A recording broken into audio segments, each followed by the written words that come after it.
So nakita ho ninyo yung kagandahan po ng setup na ito, na pwede na pong may Savendo po tayo at the same time sa isang linya lamang.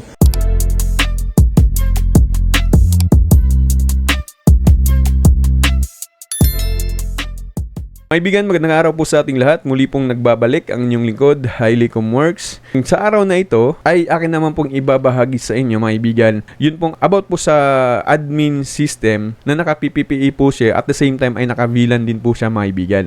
So, yung setup natin ngayon ay about po sa Savendo at saka sa mga client natin na gawan ho natin sila ng PPPoE server or PPPoE account dun mismo sa atin pong admin system ng LPB. So, ang video din na ito ay para din po makatulong sa ating mga kaibigan na gumagamit po ng Savendo na naka-wireless po siya. So, wala pong LAN sa LPB kasi hindi pa po gumagana yung LAN sa LPB. Lahat po ay naka-wireless, mga kaibigan. So, ito nga po yung purpose ng video. Meron ho tayong siguro solusyon na magiging maiwasan yung disconnection. At yun nga, ang tutorial din na ito para din po sa mga kaibigan natin na gusto pong mag-PPPoE, So, napakadaling sundan, napakasimple lamang po, mga kaibigan.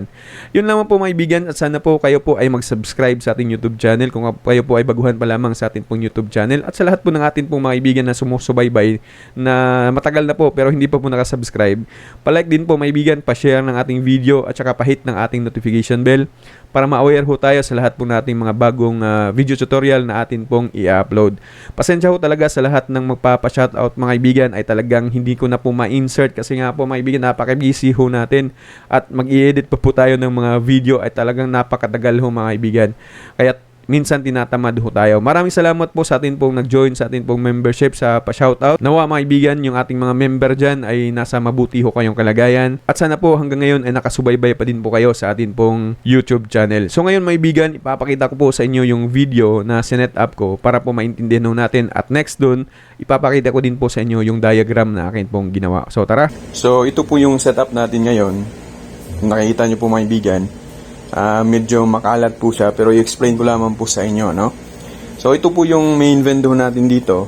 Ito yung board na gamit natin, 1 gig, yung bagong board ng Alan. Tapos ito po ay naka VLAN. So yung VLAN niya is ito pong Microtech Hex ho natin. Ito. Tapos ito yung coin slot ng ating main board. Ayan po. Wala na po siyang USB LAN kasi naka VLAN ho tayo. Para ito po kasi may bigyan ay naka-series para yung internet natin ay mapasa natin doon sa kabila. So nakita ho ninyo, mayroon po tayong switch hub dito. Ang switch hub na ito ay connection po ito sa switch hub ho na ito, may bigyan. Kaya kung halimbawa lamang po, yung galing sa main natin ay gusto nating ilagay doon sa kabilang lugar, palagi natin nasa 2 kilometro o 1 kilometro. So, gamitan natin siya actually sa demo natin ngayon ay cable yung gamit natin. Pero medyo malayo na, yun nga, fiber cable yung gamitin natin, mga kaibigan. So, connection yan, papunta dun sa kabilang switch. Eto. So, nakita nyo din po dito na meron ho tayong mga routers na ginawa nating access point at ginawa nating router ng client. Kasi yung setup natin, mga kaibigan, sa LPB, ang maganda sa LPB kasi, pwede natin gamiting PPPoE server yung board ho natin mismo. So, hindi na po tayo mag-PPPoE configuration sa atin pong Hex or Microtech kasi dito na po natin siya i-manage sa LPB admin natin or system, mga kaibigan. So, eto, explain ko lang. So, from board, ang connection niyan, eto, papunta yan dito sa Hex natin na naka-VLAN. Itong Ether 2 kasi yan po yung para sa board. Ito naman ay internet ho, mga kaibigan, para makasupply po ng internet. Diretso po yan sa Hex, hindi po yan dito sa sa board. So ito, mga kaibigan, ginawa ko itong access point 3 and 4. Ito naman ay LAN po yan. So yan ay i-reserve lamang natin. So access point yung dalawa. So gagamitin ko lang dito since i-series natin siya. So maglalagay ako dito ng cable papunta dun sa unang switch natin. Ito, switch hub. So from Hex, pupunta yan dito sa switch hub. So si board naman natin, ito, maibigan, dito po sa etong number 3 is access point po yan.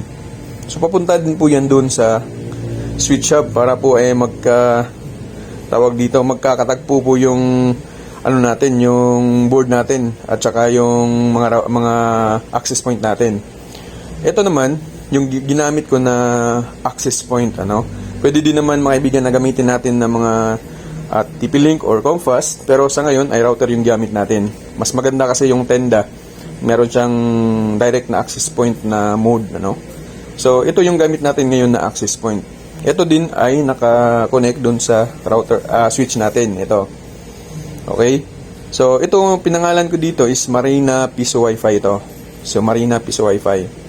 Yun namang isa, ito ay ginawa ko para sa client. Halimbawa lamang para sa client. Ito din ay naka-PPPoE para sa halimbawa ay meron tayong client. Ginawa kong pangalan nito is Marina PPPoE. Lagyan ko lamang po maibigan. Halimbawa lamang iba yung Marina na gustong mag-avail sa atin ng internet. So naset ko siya as PPPoE dito po sa board ho natin o sa admin ho ng LPB. Hindi po dito sa hex maibigan ha. So direct po siya natin ma-manage o makita doon sa admin mismo ng LPB. Ang kagandahan, pakita ko sa inyo mamaya mga kaibigan, kasi maset natin siya in 1 month. So pag hindi nakabayad sa customer, yun, madi-disconnect automatically yung client natin. Okay, so ito yung ibig sabihin, meron tayong Piso Wi-Fi at meron din at the same time, meron din po tayong mga client na dito na po dumaan lahat sa ating pong admin. Hindi na po siya na-manage dito sa hex kasi VLAN po ang ating configuration ho nito. Okay? So sa switch naman dito, yung sinabi ko kanina, halimbawa i-series natin papunta doon sa kabilang kanto. So ito, connection niyan is dito. Ito. So ito naman maibigan ay access point din po ito doon sa main ho natin galing. So bakit natin nilagyan pa ng isa pang access point dito sa ibang kanto or sa lugar na 1 kilometer na gusto natin na makatap pa yung mga malalayong mga clients. So nilagyan natin ng access point para dito natin i-combine si vendo natin. May sub-vendo pala. So ito yung sub-vendo. Para hindi po siya mag-disconnect, maiwasan ho natin na palaging nagdi-disconnect. Mas maigi kung nakapatong lang yung router natin sa box ng ating sub-vendo or malapit lang silang dalawa. So ito, pinangalan ko dito, na access point is Juan Piso Wi-Fi. Ito naman ay Marina Piso Wi-Fi. Ito is Juan Piso Wi-Fi. Kahit dito ho tayo makakonect, ay automatic maibigan. Siyempre, nakakonect ho tayo dun sa main ho natin. Okay? So, yung main natin pala, naka-LAN po yan kasi board yung gamit natin. Ito, naka-wireless po siya. Kasi nga po, sa vendo ho yung gagamitin natin dito. So, ito po maibigan natin. Dun po yan sa unang switch na gamit natin. Pinasa dito. So, si sa vendo, dito ko siya na-combine. Ito namang isa, ano naman yung trabaho nito. Ito din po yung router para sa client natin na naka-PPPoE. Na konektado din po siya dun sa ating main server sa board ho natin. Maganda ho talaga kasi kapag tayo po ay naglalatag ng ating mga cable, for example, sa isang lugar merong gusto mag-client, so pwede na natin siyang i-manage through admin sa LPB natin, system natin. Doon po natin siya i-manage. Pakita ko sa inyo mamaya mga kaibigan kung paano siya gawin. Okay? So, yun mga kaibigan, pakita ko sa inyo ngayon. Again, ito po ay para sa client na naka-PPPoE. Ito naman sa access point natin na si Juan. Ito naman si access point natin na si Marina. Ito naman ay sa client natin na naka-PPPoE. Okay? So, try natin mga kaibigan na mag-connect. I-connect natin to sa dito mga kaibigan kay Juan. Ito, connected na po tayo. Yan ko lang, forget ko lang. So, ito, dito tayo magko-connect. Diyan. Okay? So, dun tayo sa sub-vendo natin. So, ang pangalan ng sub-vendo natin na na-combine, ayan, ay Juan Piso Wi-Fi. So, click ko itong Juan Piso Wi-Fi. Ayan mga kaibigan. So, ayan po yung sa subvendo. So, try nating hulugan yung subvendo natin. Lagay ko lang muna mga kaibigan ha. So, click insert coin. Ito, kita ko lang. Juan Vendo. Yan yung i-click natin. Juan Vendo. So, click natin ang Juan Vendo. Hulugan natin mga kaibigan. Ayan, 5 pesos po yan. 5 pesos po nalagay. So, idan-ping na po natin mga kaibigan. So, check natin ngayon kung connected po ba tayo, ano? Sa kay Juan. Gamitan natin ng YouTube mga kaibigan. Ayan, ito. Ayan. So, ito po ay nakakonect. Check natin ulit. Ayan, Juan piso Wi-Fi dito sa nakombine natin na sa Vendo. Okay, so, ayan po mga kaibigan. Yung connection natin ay ayan. Okay. So, ngayon naman, i-testing natin dun sa main ho natin. Okay. So, ito po, again, ay nakakonect dun sa Vendo. Ito naman po ay i-connect natin sa kay Marina access point or piso Wi-Fi na kung saan ito yung LAN natin na main Vendo. So, connect natin mga kaibigan.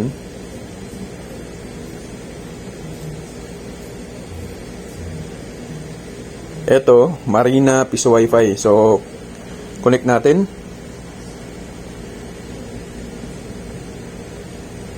Connected to connected na.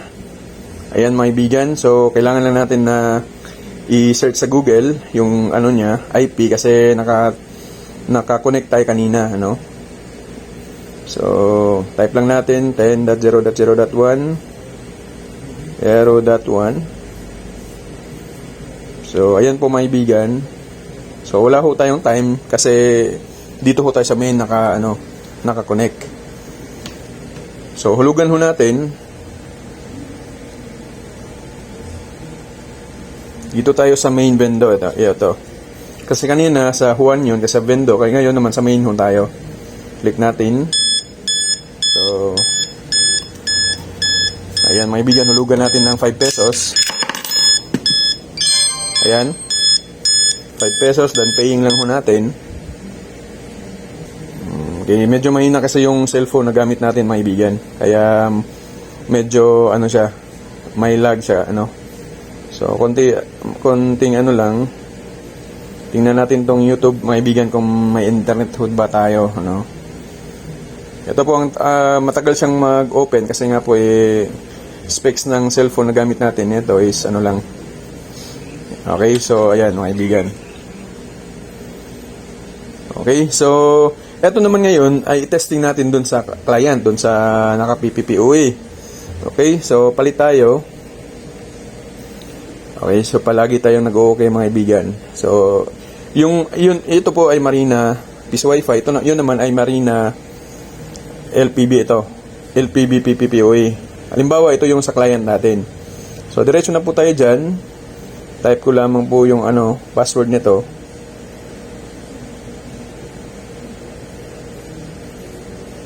Okay, so connect lang ho tayo. Ayan mga kaibigan, connected ho tayo. Marina LPB PPPoE. So mag-internet ho tayo. Hindi pala YouTube yan. So ayan mga kaibigan. Speed test natin. Fast.com gamitin natin. Fast.com. Okay, so tingnan natin yung speed test mga kaibigan. Ayan, so nakaset siya. Ito, naset ko kanina na 2 Mbps yung ibibigay ko dun sa unang client. Dito naman, parang di ako sigurado pero parang 5 Mbps ata dito sa kabila. Ayan, hindi po yan sasagad ng maibigyan na 2 Mbps. Try natin dun sa kabila. Itong gamitin natin cellphone. Itong sa halimbawa dun sa 1 kilometer away from your main Vendo. Try natin. Halimbawa dun sa 1 kilometro meron pang isang client. So yan, halimbawa si Juan Vendo. Juan LPB PPPoE. Ayan. So click natin yung Juan. Lagay ko lang yung password.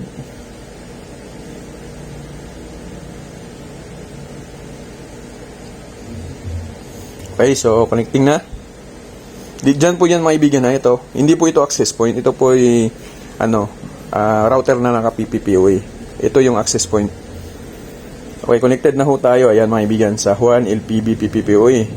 So speed test natin, kung di ako sigurado, pero parang naka 5 Mbps ata to. .com speed test natin. Ayan maibigan. So, ayan po maibigan, naka 5 Mbps po talaga yan. Yung isa kanina, 2 Mbps yung naset ko na time para dun sa client. Hindi siya sasagad sa 4 kasi yung kampo minsan maibigan yung internet natin ay mahina. Kasi naka PPOE din po ang linya natin na 20 Mbps lang. So, ayan, 4 Mbps, nakaset po ito sa 5 Mbps. So, nakita ho ninyo yung kagandahan po ng setup na ito na pwede na pong may subvendo po tayo at the same time sa isang linya lamang ay meron din po tayong client. Pwedeng magkaroon ho tayo ng client. Halimbawa lamang po. So medyo po magulo yung atin pong pinakita sa inyo na setup na ito kasi napakaliit lamang po ng space. Pero meron po akong ipapakita ngayon na diagram para mas lalo ho nating maintindihan yun po akin pong sinasabi sa inyo na yun pong akin pong pinapakita ho sa inyo. So ano pong purpose na pinakita ko po sa inyo para malaman nyo po na para po makita ho ninyo yung pong actual na setup mga kaibigan. Ngayon maibigan tayo, punta tayo at pakita ko sa inyo yung diagram. So ito po yun maibigan, yung pong pinakita ko sa inyo kanina na mga setup para mas maintindihan ho natin, para hindi ho tayo maguluhan ay gumawa ho ako ng diagram. Nang sa ganun ay makita ho natin mismo yung mga connection niya mga kaibigan. So, ito po yan mga kaibigan. I-zoom ho natin. Ito, banda. Ito po yung pinaka-main, main server ho natin. So, kung nakikita ho ninyo, diagram lang po or picture lamang ho ito. Itong board natin, papunta yan dito sa atin pong hex, na nakaset siya as board, Orange Pi man or Mini PC, Raspberry Pi yung gamit natin. Ito namang Ethernet dito, syempre dyan yan galing sa atin pong ISP, either Globe, PLDT o Starlink o ano pa mang gamit natin. So lahat yan ay naka VLAN. So lahat yan connected po dito sa atin pong hex na Microtech. Kasi itong hex na Microtech natin, ito yung naka-config as VLAN. So internet, board, access point, itong dalawa access point, itong isa ginawa kong LAN.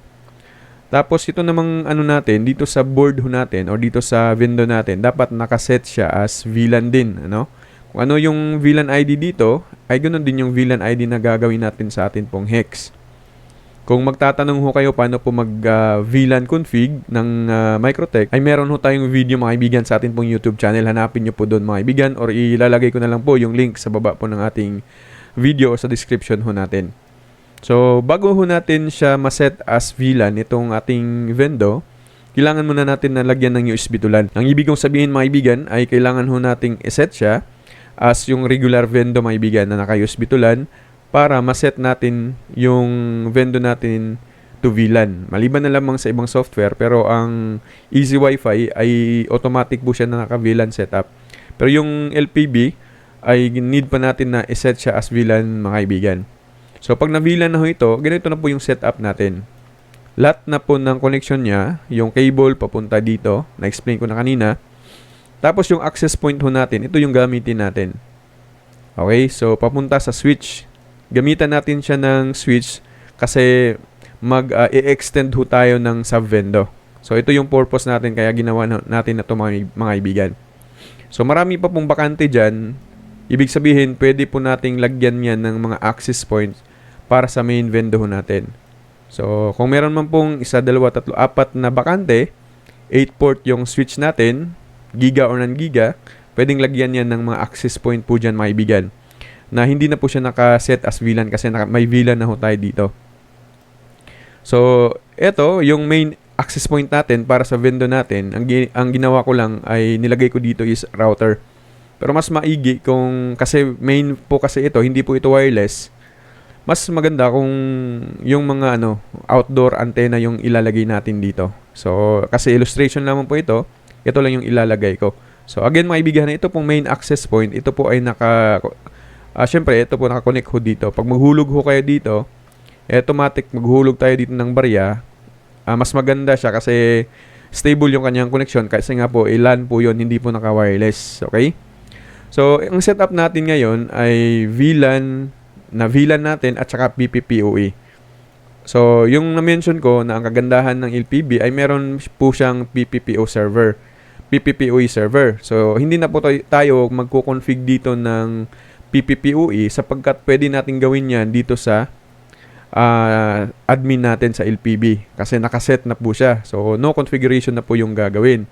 Pakita ko sa inyo mamaya mga kaibigan yun pong paano po mag-set ng PPPoE sa admin, okay? So, dito natin siya i-manage yung PPPoE para sa client natin. Bali, mga kaibigan, naka-VLAN tayo para sa sub-vendo. At the same time, meron tayong PPPoE para sa client. Okay? So, sana ay maintindihan ho natin. Lalong-lalo na sa mga baguhan natin na mga kaibigan dyan. So, eto.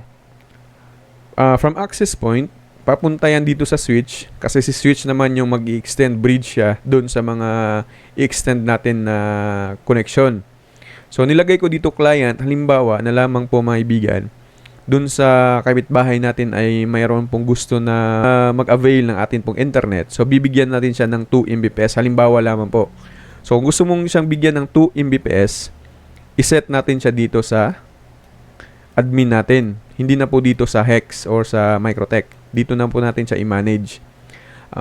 Explain ko mamaya mga kaibigan kung ano yung kagandahan.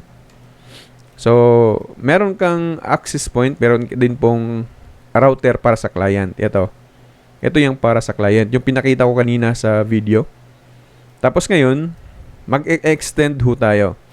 So, itong pulang cable dito, red cable dito mga kaibigan. Itong red cable ay ano po yan? Pinapakita ko lamang po na medyo malayo po yung atin pong paglagay ng ating sub-vendo. Hindi lamang po 200 meters, pwede sa 200 meters, 300 meters. Palagay natin 1 kilometer ho ito. Kaya po, nilagay ho natin dito MediaCon to MediaCon. Kasi di naman po pwede na ilagay natin yung UTP cable sa 300 meters or 150 meters, hindi po pwede. Kailangan natin ng MediaCon. Kaya nilagay ho natin dyan as sa illustration natin. Palagay natin 1 kilometer. Papasa natin dun sa pangalawang connection natin. Halimbawa, ito banda, dito banda ay 1 kilometro na. So, lagyan natin siya ng sub-vendo. So, hindi ka nabibili ng piso wifi, kundi sub-vendo na lamang po yung gagamitin mo. Okay? So, dito sa maibigan, pagdating sa 1 kilometro, ipapasa yan ni MediaCon sa switch natin, giga or non-giga. Tapos, maibigan, ipapasa yan dito sa sub-vendo access point ho natin. So, yung sub-vendo access point natin, maibigan, ay konektado pa din po yan dun sa main ho natin, dito po sa main ho natin. Kaya po, ay kahit malayong-malayo po yan, ang importante, maganda po yung connection ho natin. Pamunta dito sa sub-vendo access point natin mga kaibigan. So, iset natin siya as access point. Kung hindi nyo po alam paano mag-set ng access point sa router, ay meron ho tayong video niyan mga kaibigan. So, dito sa baba niya, pinatong natin yung router doon sa sub-vendo. Ito. So, si sub-vendo, dito siya magko-combine sa itong router na ito or access point na ito para malapit lamang po sila.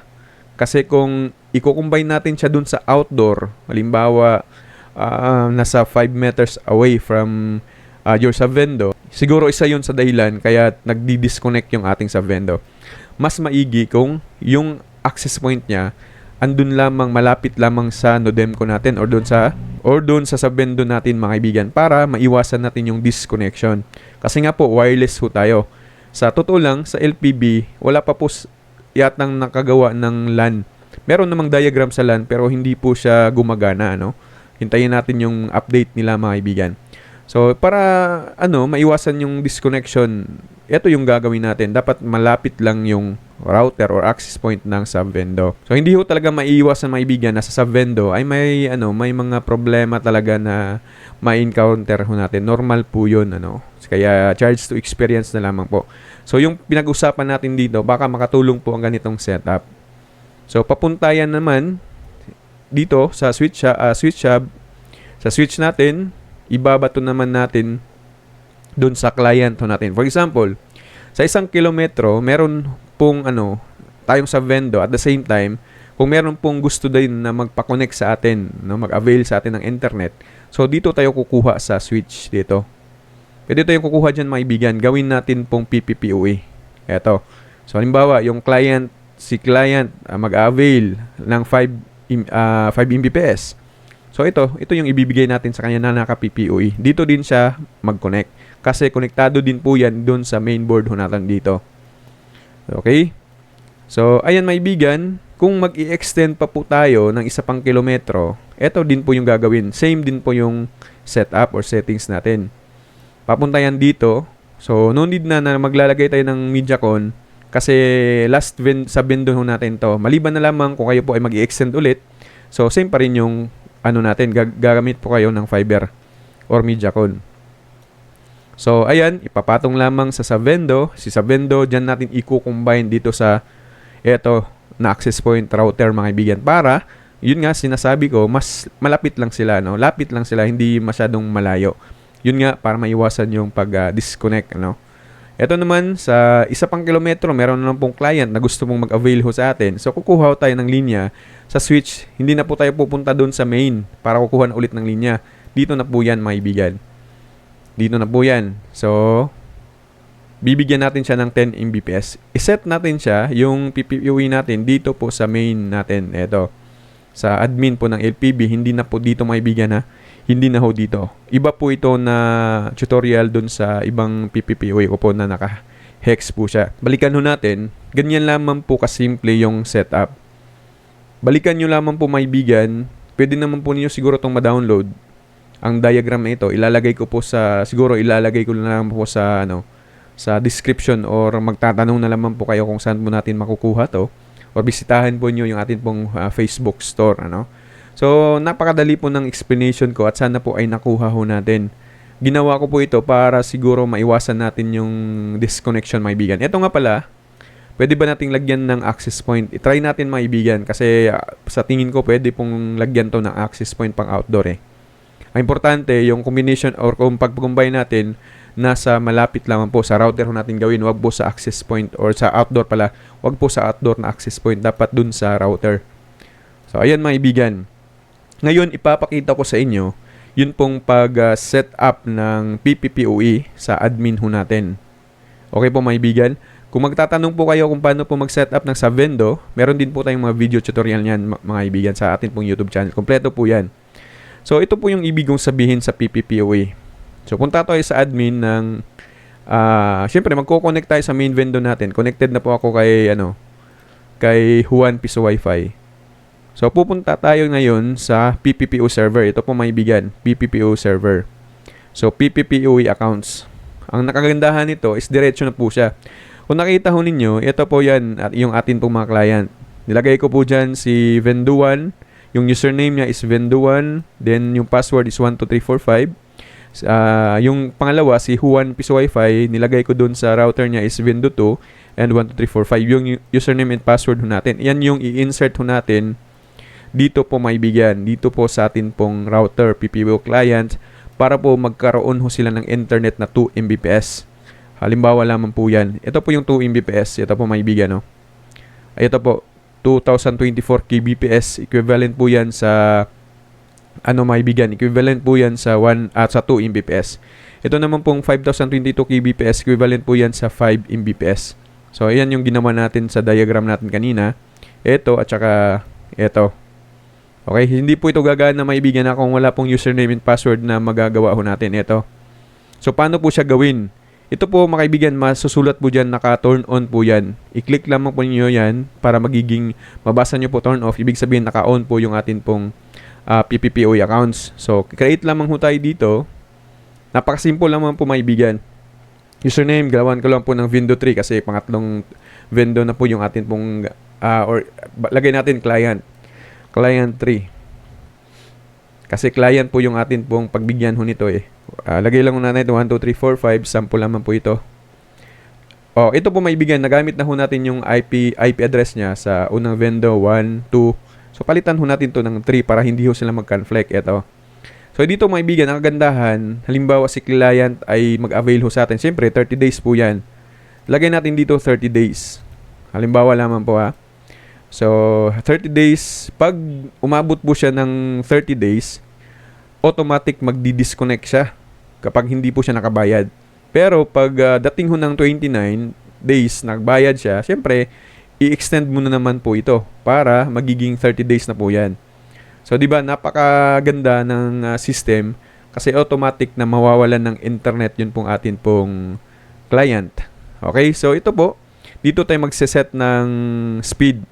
Kung gusto niya mag-avail ng 20 Mbps, lagay niyo po dito mga kaibigan, 20,024 ata, kung hindi ako nagkamali, kasi 20 Mbps po eh. Ayan, dito na po yung kanyang download.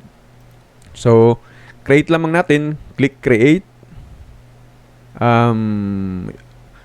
IP address is already used. Ito pala mga kaibigan, dapat 4 po ito. Eto, kasi 2, 3, nakagamit na pala yung 2 and 3, so 4 po yan. Create lamang natin. So, ayan po mga kaibigan, every time na magagawa ho tayo ng mga PPPoE, dapat i-reboot ho natin yung system natin para po yun po makukuha talaga ng atin pong client. So, nakita ho nyo, offline po yan kasi hindi pa po nagamit. Itong dalawa, naka-online kasi nagamit na po yan mga kaibigan. Kung gusto nyo pong i-edit, click lamang itong pencil sign. So, dito nyo siya i-edit kung ano yung gustong nila, speed na ibibigay sa kanila. Di ba po mga kaibigan, napakaganda ho talaga ng system na ito. Kasi nga po, mayroon ho tayong sa vendo, sa 1 kilometro.